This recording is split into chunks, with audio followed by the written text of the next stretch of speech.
The clock on Arian's dashboard glowed 8 p.m., bathing the interior of his delivery van in a dull blue light that felt colder than it should have been.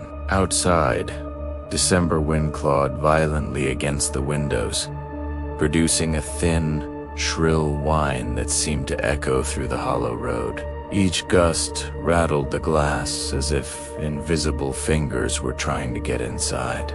The narrow mountain highway in H-43 stretched ahead of him like a long, black serpent slithering through the hills, reflecting his headlights in oily yellow streaks. The road twisted unnaturally through the fog, bending and vanishing into shadows so thick they seemed solid. Arian had driven this highway many times before, but tonight it felt unfamiliar, almost hostile, as though it were quietly watching him, waiting. It was supposed to be a simple job, just one last urgent parcel to deliver before heading home. One final stop, then warmth, food, and sleep. But the longer he drove, the more the air inside the van felt heavy, thick with a pressure he could not explain. The silence between the gusts of wind was unnatural, pressing against his ears until he felt like he might scream just to break it. A small laughing Buddha figurine sat on the dashboard, wobbling back and forth with every bump in the road. Normally it brought him comfort, but tonight its wide ceramic grin looked unsettling, almost cruel. It seemed to be laughing at him, mocking his growing fear as if it knew something he didn't. His phone, placed in the holder beside the steering wheel, had displayed no service for the past 10 kilometers. Even the radio was useless, producing nothing but harsh, broken static that crackled like distant whispers trying to form words. Arian reached out and switched it off. The silence that followed somehow even worse. Perfect, he muttered to himself, gripping the steering wheel a little tighter. Google Maps is trying to send me straight to hell. His breath fogged slightly in the cold air inside the van. Though the heater was on, he shook his head, trying to brush off the unease creeping into his mind. That was when he saw something on the side of the road. At first, it looked like nothing more than a fallen tree or a pile of debris left behind by a landslide. The fog was thick there, swirling like smoke around the shape, but as Arian drew closer, his headlights cut through the mist and what they revealed made his foot instinctively ease off the accelerator. A man was sitting cross-legged on the ground, right beside the road, scratching strange, jagged symbols into the dirt with a dry wooden stick. His long white hair whipped wildly around his face in the cold wind, and his thin frame looked fragile, almost unreal, as if he were a part of the fog itself. Something about the man made Arian's chest tighten. It wasn't just the oddness of someone sitting there in the middle of nowhere, in the freezing dark. It was the way the man moved, slow and deliberate, like he was performing some kind of ritual. Arian slowed the van until it crawled forward. Maybe the old man was lost, he told himself, or maybe he knew this area better than any map. Asking for directions seemed like the sensible thing to do, even though every instinct in Arian's body was screaming at him not to stop. "Hey, Baba," Arian called through the open window, his voice sounding too loud in the quiet night. "Is this the road to..." The man stopped scratching the ground and slowly lifted his head.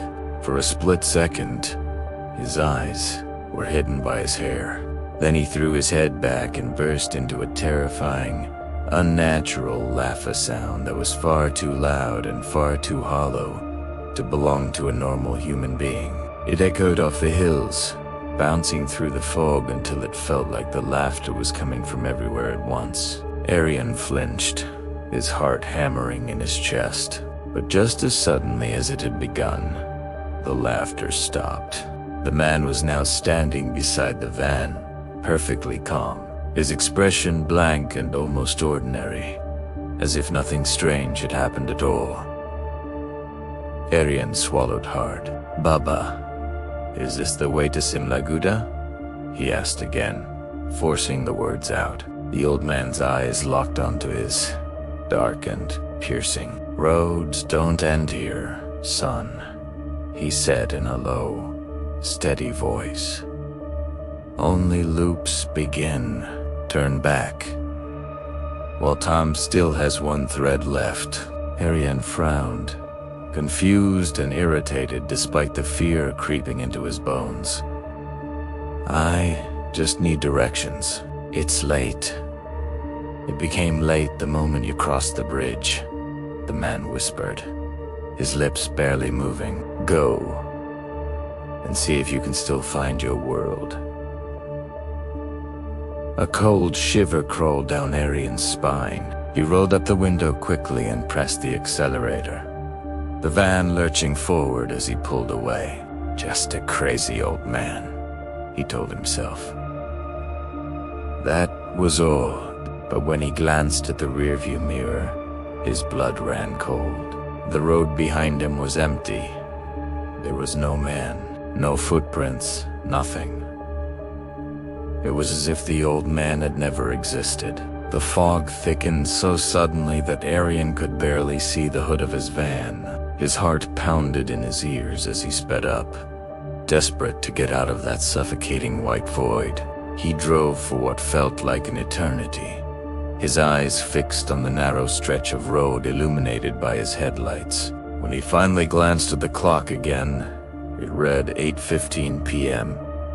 20 minutes had passed. And yet, when the fog thinned, Arian saw the same curve in the road, the same scattered stones, the same twisted tree, and sitting beside it the same man, in the same position, drawing the same symbols in the dirt.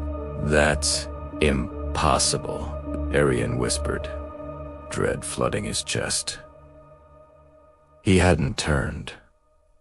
He hadn't stopped, and yet he was back where he started. A soft, mocking laugh echoed from the fog. Arian switched his headlights to high beam. Latte cold and tea.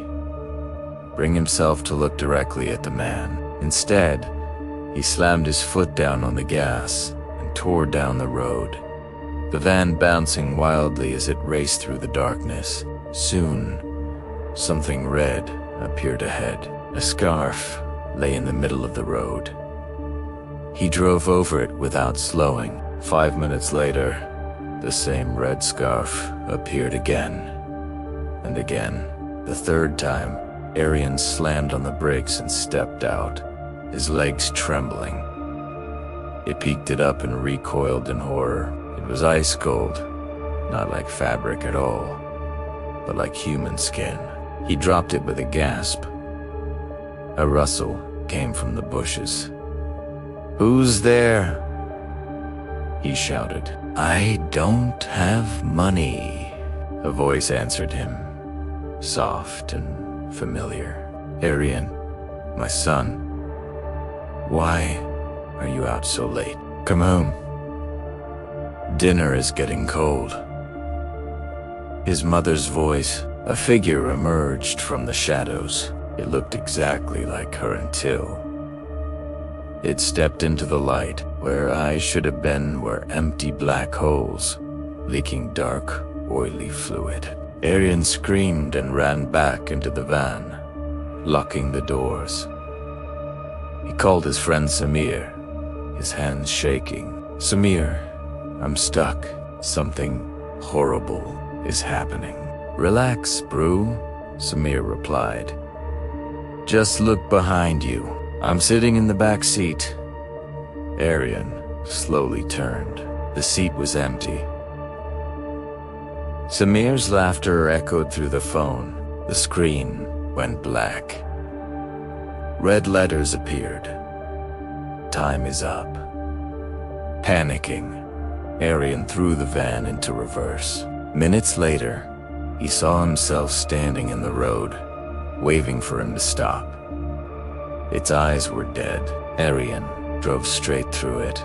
Blood splattered the windshield. Nitin Banisit. Later, he found a photo nailed to a dead tree. Aryan Sharma, 1998-2025. Behind him, his own corpse sat in the driver's seat. The old man's voice whispered, "You accepted the coin. Now you belong to the road." And in the fog, another car approached.